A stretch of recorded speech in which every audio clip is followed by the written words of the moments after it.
Salam Ananda sekalian.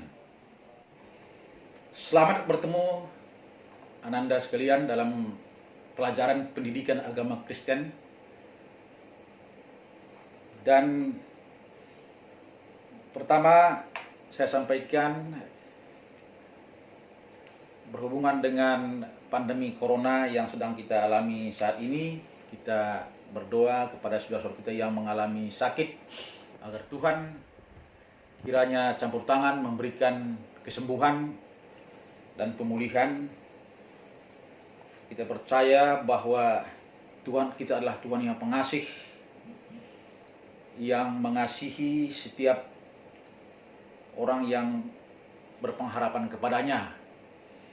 Demikian juga kita yang masih sehat tetap bersyukur, berdoa agar anugerah Tuhan tetap sertai kita, dan juga jangan lupa menjaga kesehatan, menjaga kebersihan fisik. Itulah yang menjadi bagian kita sebagai orang-orang yang mengerti tentang kesehatan. Baik Ananda sekalian, sebagai judul materi kita pada kesempatan ini adalah ras, etnis, dan gender. Pada pertemuan kita yang lalu, kita sudah sempat menyinggung materi kita berjudul kepelbagaian. Anda sekalian, pada kesempatan ini kita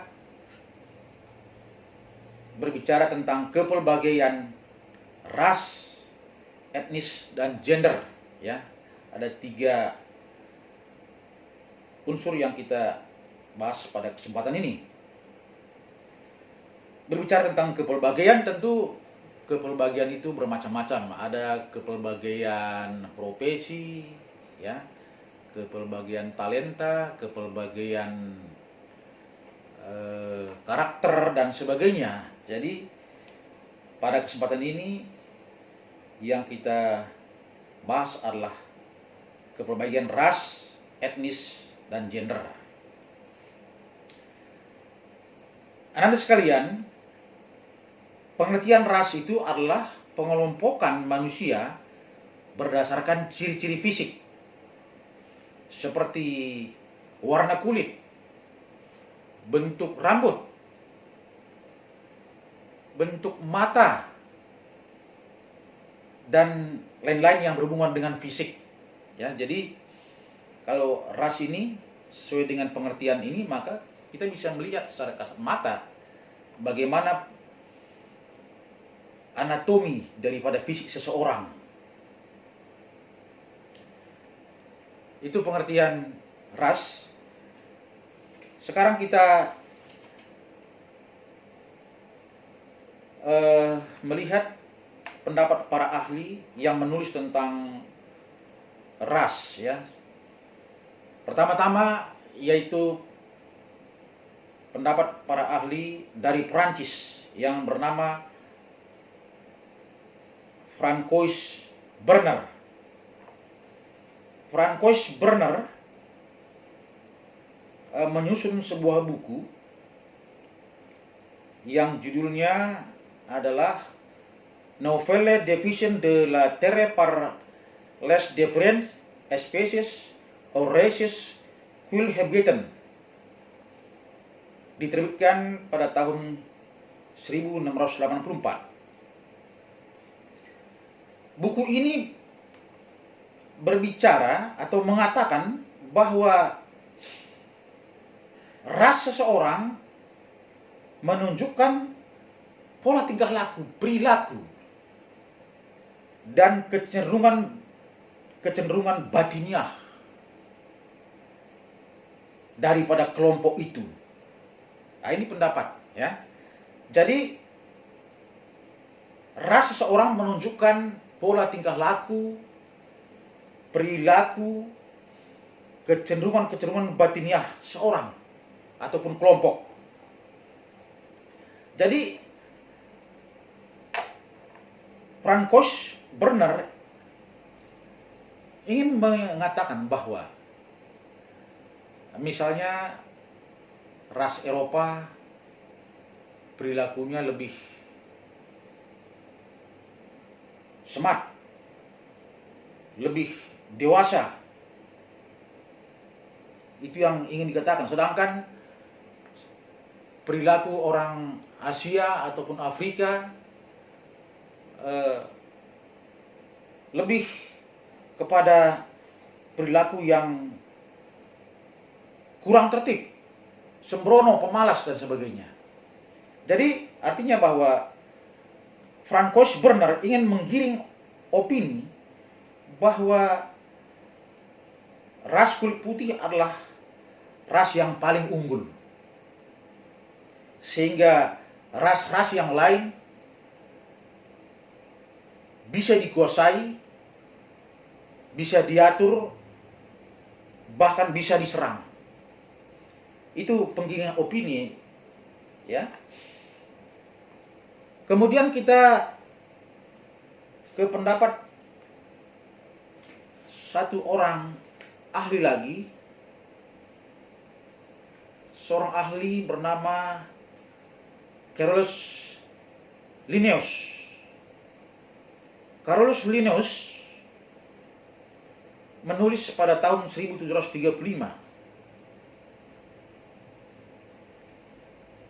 yang mengelompokkan manusia atas berbagai ras, seperti dikatakan di sini kelompok ras Homo sapiens, yaitu masing-masing Europeans atau manusia Eropa, Asiaticus manusia Asia, Americanus manusia Amerika, dan Afer manusia Afrika. Dikatakan di sini bahwa kelompok ras Europees digambarkan aktif, akut, dan petualang. Ya, ini adalah ras Europees. Ya, dari namanya adalah ras Eropa. Europees digambarkan sebagai kelompok manusia yang aktif, akut, dan petualang. Sedangkan ras Afer atau dari Afrika dikatakan itu adalah kelompok manusia yang licik, malas, dan sembrono. Ya, dari sini kita melihat perbedaan ini akhirnya akan melahirkan marginalisasi, ya, perendahan terhadap ras dan suku-suku bangsa tertentu yang pada gilirannya kita akan melihat banyak terjadi kasus-kasus penindasan di masa lalu, ya, dan sampai berlanjut juga sampai hari ini. Beberapa kasus yang pernah ada di dalam sejarah, banyak sebetulnya kasus yang terjadi diskriminasi ras, tetapi pada kesempatan ini kita melihat beberapa saja kasus daripada diskriminasi ras. Pertama adalah sistem apartheid yang dijalankan Inggris. Bahwa sistem ini pemisahan ras yang diterapkan oleh pemerintah Inggris di Afrika Selatan tahun 1930 sampai 1990 memisahkan kulit hitam daripada kulit putih, dan seluruh pelayanan masyarakat di berbagai bidang dipisahkan. Ya, jadi terjadi diskriminasi ras di negara Afrika Selatan, ya. Jadi kulit hitam mengalami diskriminasi di negara mereka sendiri. Nelson Mandela sebagai tokoh yang ada pada waktu itu, tokoh yang membela hak-hak kulit hitam keluar masuk penjara dalam memperjuangkan hak-hak kulit hitam. Ya. Tapi puji Tuhan bahwa akhirnya perjuangan mereka berhasil, sehingga pada tahun 1994 Afrika Selatan mendapat kemerdekaan mereka dari Inggris, dan melalui pemilu yang pertama dan bersih, Nelson Mandela terpilih sebagai presiden yang pertama, sehingga dengan demikian hak-hak masyarakat kulit hitam bisa dipulihkan di negara mereka sendiri dan mereka mengalami kemerdekaan. Kemudian yang kedua, ada pengusiran etnis Indian di Amerika. Ya, ini kita harus tahu juga, Ananda sekalian. Kita belajar dari sejarah agar ini tidak terulang kembali. Kurang lebih 100 juta lebih etnis Indian ini tewas mengalami kekejaman setelah kedatangan bangsa Eropa di benua Amerika. Ya. Jadi bangsa Eropa yang tiba di benua Amerika ini untuk mendapatkan tanah di sana, mereka menembaki suku Indian, ya, suku yang asli di sana dengan senjata yang lebih canggih. Ya. Juga dikatakan mereka membawa bibit penyakit dari Eropa, ya, seperti bibit penyakit tipus, leptospirosis, sehingga suku Indian tidak kebal dengan penyakit seperti itu, sehingga populasi Indian menipis dengan tajam, ya.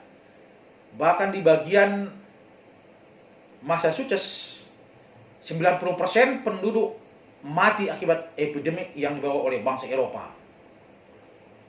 Ya, jadi inilah salah satu diskriminasi yang mengerikan yang terjadi di masa lampau oleh kekejaman daripada bangsa Eropa yang tiba di benua Amerika.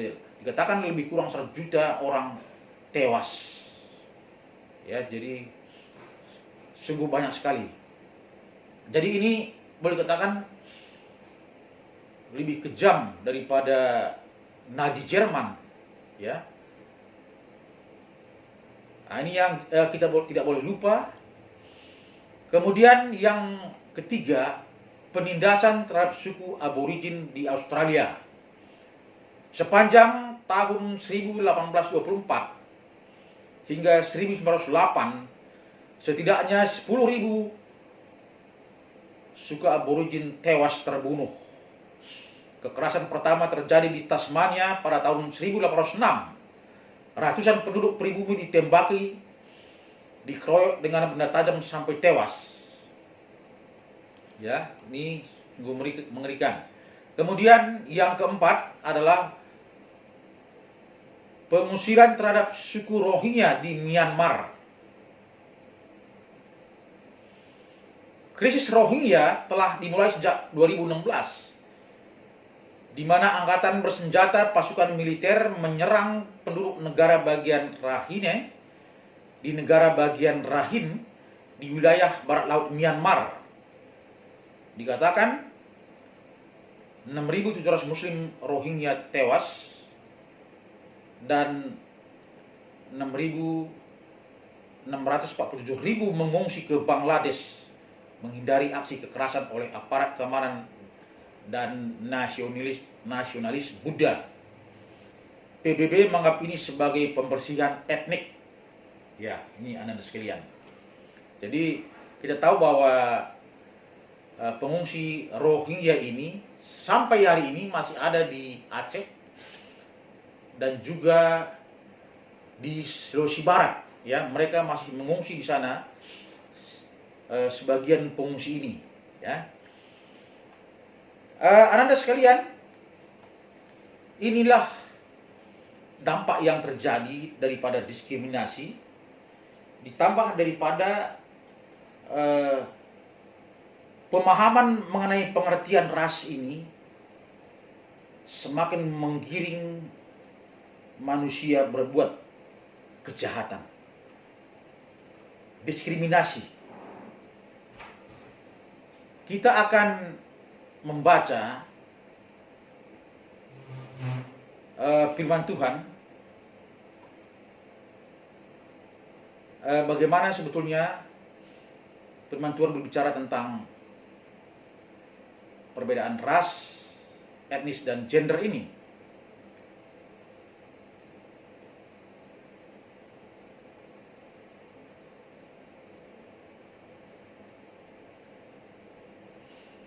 Kita akan membaca dari Galatia 3 ayat 28. Sama-sama kita membaca Galatia 3 ayat 28 yang mengatakan, dalam hal ini tidak ada orang Yahudi atau orang Yunani, tidak ada hamba atau orang merdeka, tidak ada laki-laki atau perempuan, karena kamu semua adalah satu dalam Kristus Yesus. Anak sekalian, di sini dikatakan bahwa tidak ada lagi perbedaan antar suku yang berbeda. Bahkan antar gender, laki-laki dan perempuan, tidak ada perbedaan. Ya, karena kita semua satu di dalam Kristus Yesus, dikatakan. Dan di bagian lain firman Tuhan juga mengatakan, Matius 22 ayat 39. Matius 22 ayat 39, Tuhan berkata, dan hukum yang kedua yang sama dengan itu ialah, kasihlah sama manusia seperti dirimu sendiri. Ya. Ini firman Tuhan yang kita baca, yang menjadi pegangan kita di dalam menyikapi kita terhadap perbedaan ras, etnik, dan gender ini. Jangan sampai atau jangan lagi perbedaan ras yang ada di tengah-tengah kita membawa kita kepada perbedaan, tapi biarlah itu menjadi kekayaan bagi kita. Jadi perbedaan itu adalah kekayaan bagi kita, ya. Jadi kekayaan apa? Tentu kekayaan seperti budaya, ada istiadat yang ada di tengah-tengah suku-suku bangsa Indonesia. Itu adalah menjadi hal yang menarik bagi para wisata, ya. Wisatawan asing tertarik sekali dengan berbagai-bagai budaya yang ada di Indonesia. Tari-tarian, seni ukir dan sebagainya itu adalah, dan banyak lagi, sangat menarik sekali bagi mereka, dan ini adalah kekayaan yang harus kita olah. Jadi bukan sesuatu yang yang bisa merugikan kita, tapi bahkan menguntungkan kita, ya. Kepelbagaian kita ini merupakan modal besar untuk pembangunan bangsa. Ini yang perlu kita pahami, Anda sekalian.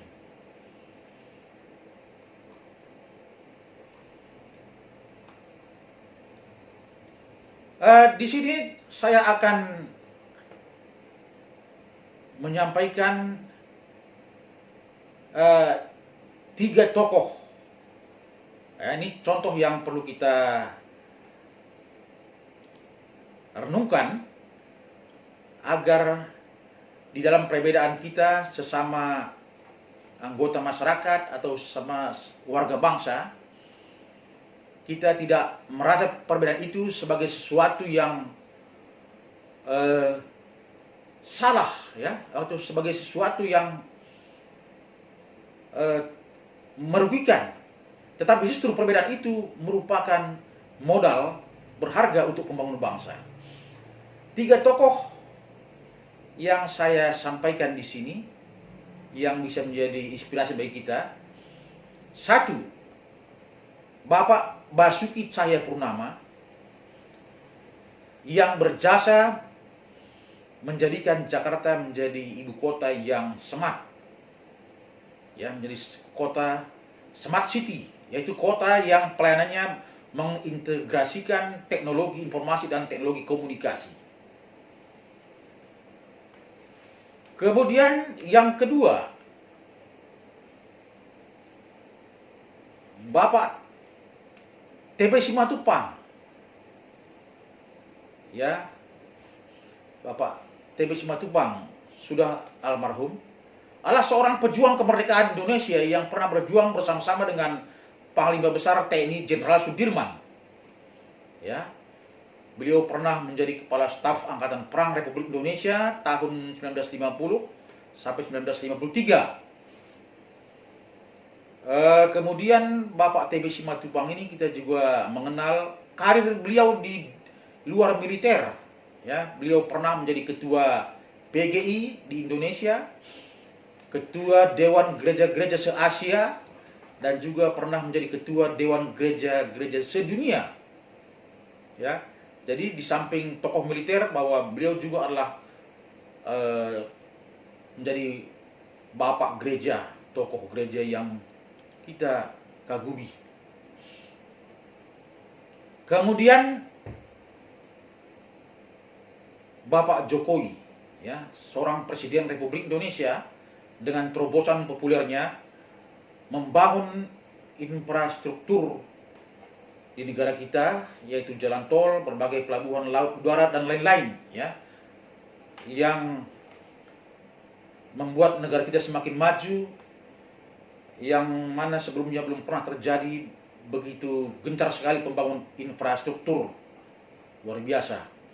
Dan banyak lagi tokoh-tokoh lain yang belum kita singgung, Ibu Susi Pujiastuti dan sebagainya, yang bisa kalian cari sendiri, tokoh-tokoh yang menjadi inspirasi bagi bangsa Indonesia sekalian.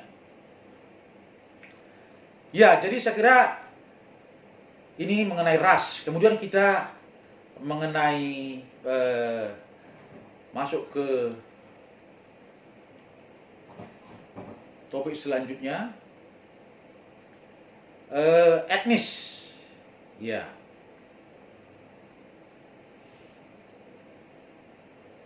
berbicara tentang etnis, Anda sekalian, adalah pengelompokan manusia. Itu adalah berdasarkan daripada budayanya, ya. Ada istiadat, bahasa, dan letak geografis. Ya, jadi Anda sekalian, ada etnis Batak, ada etnis Jawa, etnis Minahasa, dan seterusnya, ya. Tapi perbedaan etnis ini tidaklah menjadi tidak menjadi perbedaan yang memisahkan kita, tetapi kita adalah bangsa yang satu. Walaupun berbeda-beda, kita adalah satu. Ini semboyan kita yang sudah kita sepakati, yaitu Bhinneka Tunggal Ika. Bhinneka Tunggal Ika, berbeda-beda tetapi satu, ya. Tidak ada suku yang lebih unggul daripada suku yang lain. Kita semua setara, sederajat. Sesuai dengan firman Tuhan juga yang tadi sudah kita baca. Kemudian yang terakhir ialah satu lagi, ialah gender. Ya. Anda sekalian, mengenai gender. Gender adalah perbedaan peran sosial antara laki-laki dan perempuan yang dikonstruksikan oleh masyarakat melalui sosial budaya sesuai dengan letak geografis. Ya, jadi gender ini memang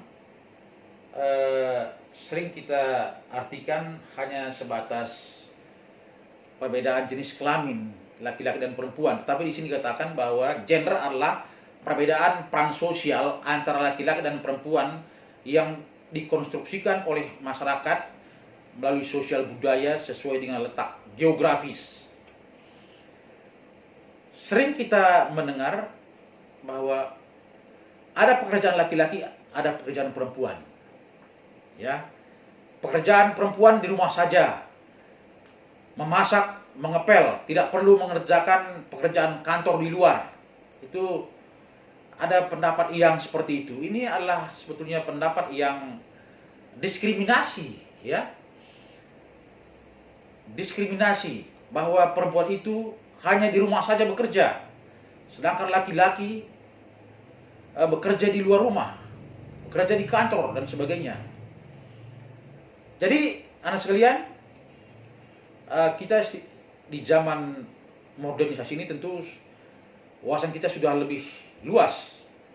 Kita sudah lebih mengerti bahwa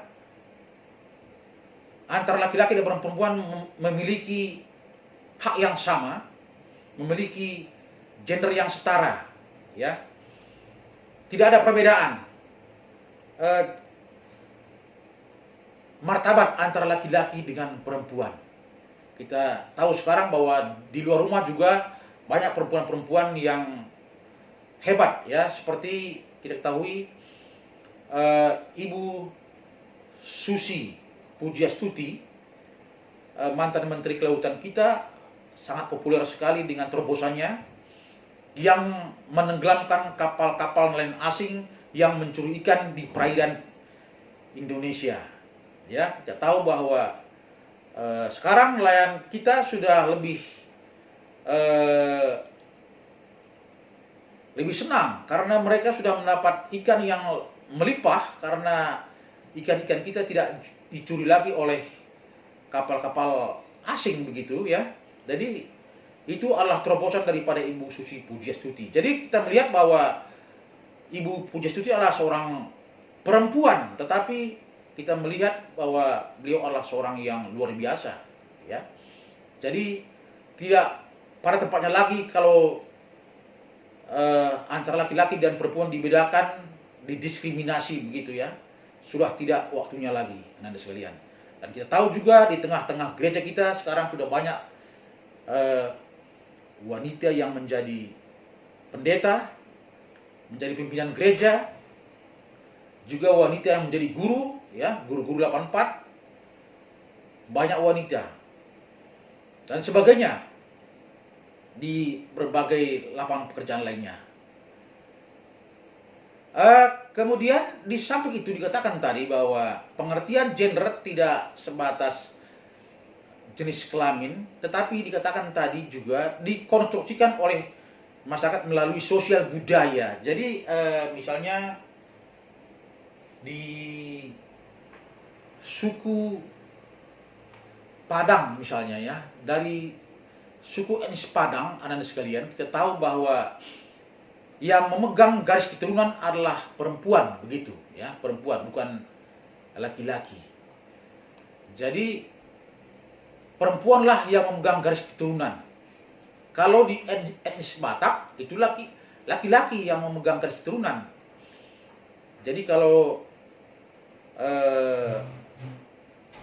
suaminya marga Simatupang misalnya, maka keturunannya, anak-anaknya akan bermarga Simatupang, ya, Boru Simatupang, marga Simatupang. Jadi seperti itu. Tapi di suku Padang tidak demikian. Itu dari garis keturunan perempuan, ya, dari garis ibu yang membawa garis keturunan begitu. Demikian juga mengenai hak atas ahli waris harta benda di suku etnis Padang, ini dipegang oleh perempuan, ya. Jadi anak perempuan di tengah-tengah keluarga suku Padang memegang hak atas ahli waris, ya. Kalau di etnis Batak itu yang memegang hak ahli waris adalah anak laki-laki, ya. Jadi di sini kita melihat bahwa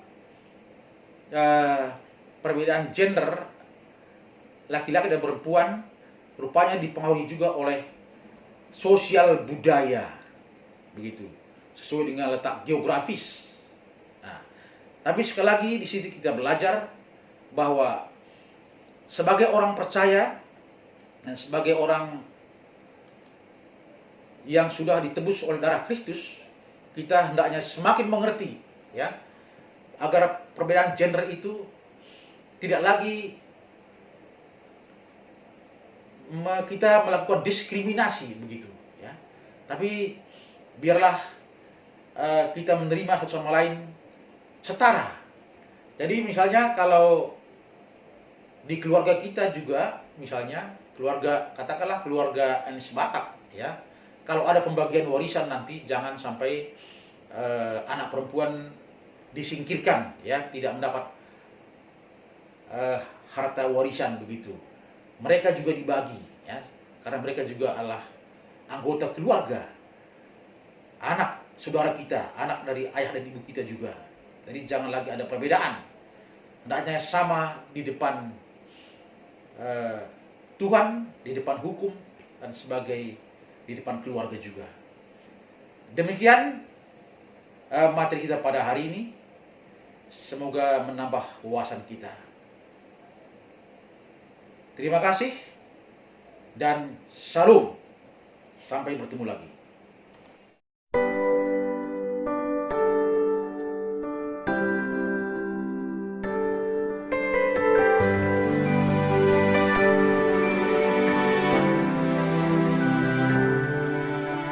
Takkan ku ragu Tuhan, janjimu yang menghidupkanku, hanya padamu Tuhan ku berseru, dan mataku tertuju padamu. Kau selalu punya cara untuk menolongku, kau selalu punya jalan keajaibanmu. Kau dahsyat dalam segala perbuatanmu, dan ku tenang di dalam caramu.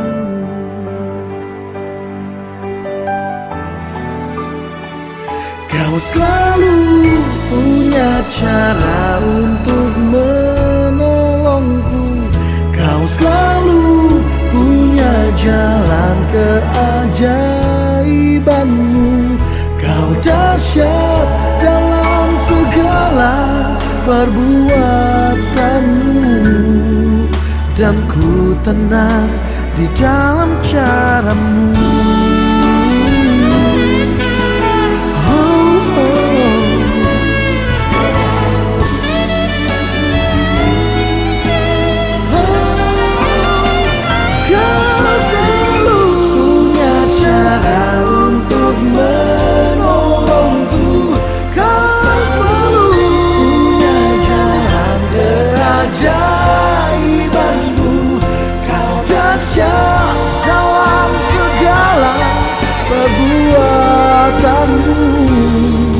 Dan ku tenang di dalam caramu. Kau selalu punya cara untuk menolongku, kau selalu punya jalan keajaibanmu. Kau dahsyat dalam segala perbuatanmu, dan ku tenang di dalam caramu. Hanya di dalam caramu aku tenang,